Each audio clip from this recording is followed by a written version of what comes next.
Hi everyone, today we will talk about how to fix Facebook connection problems. To know how to fix Facebook connection problems, you should just go to settings like this. As you see, we will go here.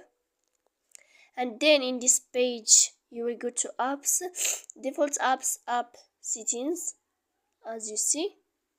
After that, in this page, you will go to click here and to find the application of Facebook, like this here.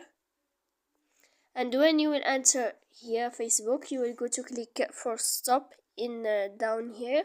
After that, you will go to click storage, and then when you will find this page, you will click clear cache. After that, you will go to click clear data, and after all that, you can update your application. So please don't forget to support us by like and subscribe. See you next time.